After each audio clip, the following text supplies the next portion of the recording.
enlarger, and I'm just going to tell you some basic parts of it, and then I'll tell you about these. We have two kinds of enlargers here. So this one, and maybe you can turn, so this is called the enlarger head right here.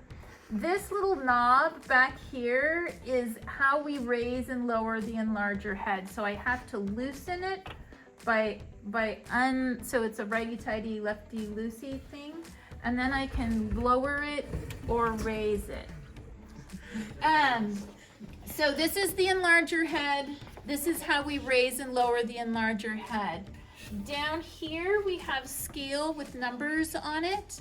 We're going to be talking about our enlarger height, and this is where we look at it. So you might want to come and take a peek under here, see how that number up there, that's the enlarger height, okay? On the enlarger head, we have a couple of controls. This is going to change our contrast. And I'm just going to turn this one on. You're not going to be able to see everything super well. And I'll go over the timer in a minute. You can you see the light coming onto my hand here? So that is a number 5 filter. So that's that red magenta color. As I change the number, so this is where it's happening, you see that color changing? And now, oh, that was an interesting sound. At 0, it's much more yellow-green, okay? So, but we don't always want filtered light. Sometimes we're gonna want to use white light, and I have a switch that turns the light white. I don't ever want to print with white light. I'll use this for focusing, but then and there's a little red light that emits here when it's on white light. If you think about it like a red light, like stop, don't do it. Because if you're printing without a filter, and then you realize you're like, like if I change the filter when the white light's on, nothing changes. So my contrast won't change at all, and it's important that I have that white light off for printing, okay? This is my lens. You can watch the light in my hand. So this is, we changed the aperture. So just like we have exposure with the camera, we've got time times intensity, right? Intensity of the light and the camera is controlled with the aperture, right? Following? Also controlled with an aperture on the enlarger lens. So if I stop down, you can see it's very, very dim. You can hardly see it. And this is what we call wide open. And I can feel the clicks. So each stop is a click. And a lot of times we'll start at 2 stops down. I will be talking to you about your exposure based on how many stops down you are. So I won't necessarily be asking you to look for the number, like I can't really see the aperture number here, but I do know that I'm from wide open 2 stops down. Okay, so we'll be talking about darkroom exposures that way. The other thing that affects the intensity of the light with our enlarger is our enlarger height. So the farther away the light is, the less intense. Anybody ever played with a flashlight in like far distances, and far away it looks really dim, close it looks really bright? It's not just an optical illusion, it's really happening. Same thing happens here. It can affect your exposure. We'll talk more about that, but that's why we care about what our enlarger height is. The other controls that we have here are on our timer. So I'm gonna just come over here and you can kind of get a little bit closer maybe. So on my timer here, there's an on-off switch on the top. So I want to show you as far as my power cord will let me. On the top here, okay? is this on-off switch. So when these lights are on, then I know that my timer is on, okay? And I can change the time with these rotating dials. So this says 0.0, that's no time at all. Now it says 10, 11. I can also, I can change where my decimal point is. So it's, I don't ever want 33 minutes. That's horribly wrong. 33 seconds, or I can do 3.3 seconds. I don't really want 3.3 seconds either. I'm going to generally look for exposure times in the 20 to 50 second range. And so I will manipulate my aperture to help me do that.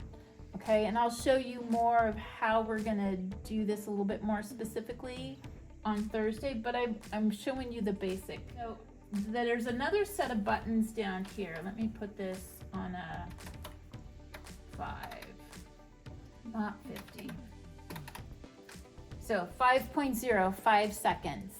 And I have it right now set on this lower right hand side here.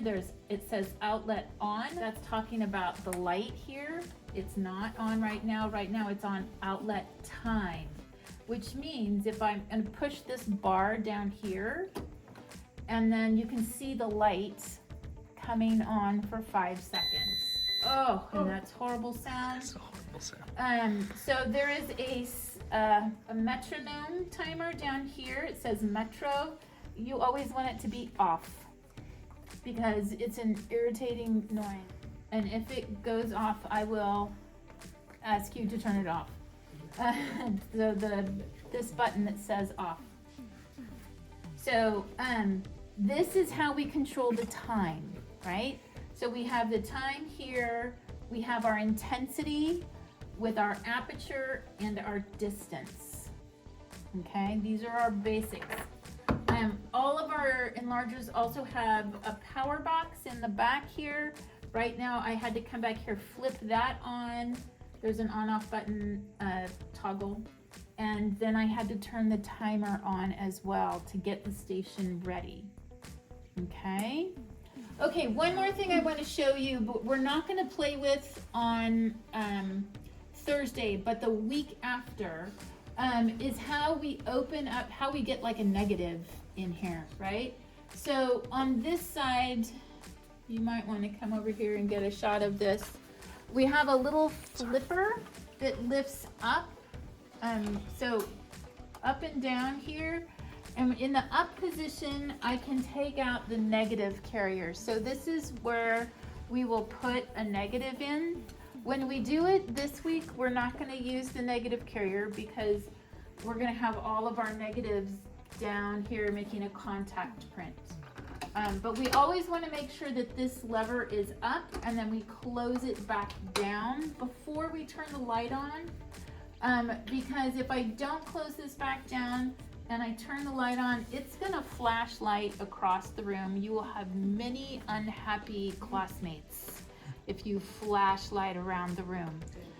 And when everybody's at an enlarger, we'll kind of do a little quick review, but I wanted you to see all of this. So that's where the negative carrier is. What's the making sure the light part doesn't come out again?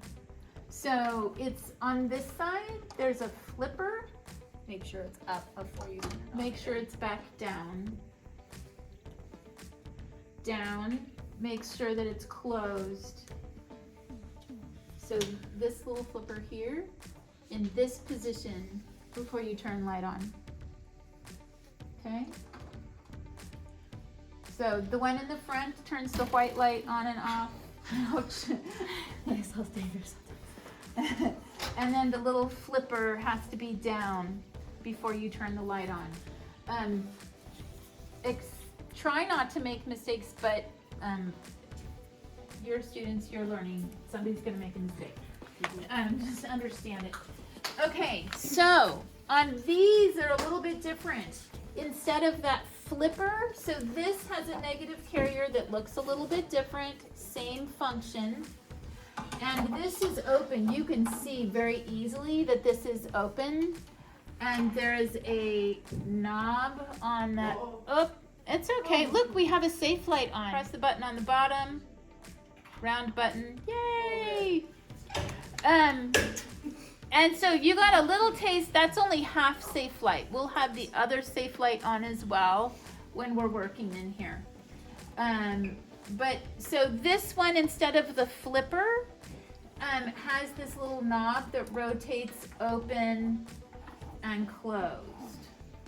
Okay, so that's a little bit different. The way it raises and lowers is a little bit different. So this got a locking screw. This pushed, again, righty-tighty is how it's stuck, but you loosen it here and there's a crank. And then this little arrow points to what your enlarger height is. Okay. Let's see, what else is different? These, sometimes I have to play with it to remember. So it's on Ilford filters, and I'm looking for my numbers. Okay, so I see this lit here, and the number as I rotate it, 5, 4, 3, 2, 2.5, 2.5, and then 2 if I'm coming down. But this is how I'm going to adjust my filters. Okay, and I'm not. And it'll be on Ilford all the time. Yes, we want to keep it on Ilford. We use Ilford filters because we use Ilford paper. And we want to keep things consistent.